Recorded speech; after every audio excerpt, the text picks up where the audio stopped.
ગણપતિ બપ્પાની વિદાય ગઈકાલે થઈ ગઈ, પણ શું આપણે વિચાર્યું છે કે વિસર્જન પછી શું કરવું જોઈએ?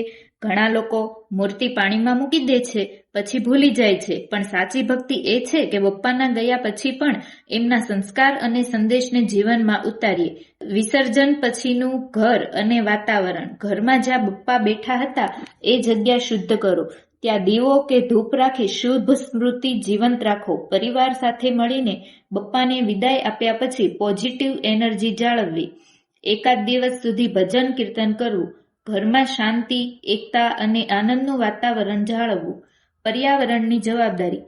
વિસર્જન પછી નદી, તળાવમાં ઘણી મૂર્તિઓ તરતી હોય છે. પ્લાસ્ટિક, ફૂલ, કાગળ, કપડાં એ બધું કચરું બની જાય છે.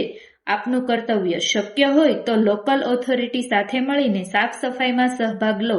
ઇકો ફ્રેન્ડલી મૂર્તિ લીધેલી હોય તો એ પાણી છોડમાં વાપરો.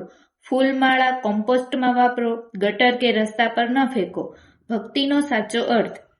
ગણેશજીનો અર્થ માત્ર 10 દિવસની પૂજા નહીં, પણ આખું વર્ષ વિઘ્નહર્તાના માર્ગે ચાલવું. ઘણા લોકો બપ્પા ગયા એટલે ફરી જૂની આદતો ચાલુ કરી દે છે, ઝઘડા, દારૂ અને ગુસ્સો.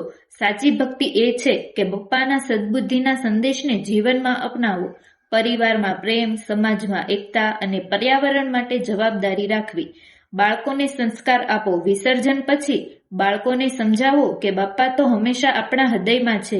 એમને કહો કે દર વર્ષે બાપ્પા આવવાનું કારણ માત્ર ઉત્સવ નહીં, પણ સંસ્કાર શીખવવા માટે છે. મિત્રો, બાપા ગયા એનો અર્થ એ નથી કે ભક્તિ પૂરી થઈ ગઈ. સાચી ભક્તિ તો હવે શરૂ થાય છે, જ્યારે આપણે એમના સંદેશને રોજિંદી જીવનમાં અપનાવીએ છીએ. કોમેન્ટમાં જરૂરથી લખજો, આ વર્ષે બપ્પાએ તમને કયો સૌથી મોટો સંદેશ શીખવ્યો. ગણપતિ બાપ્પા મોર્યા. ઘીમાં લાડુ ચોળિયા.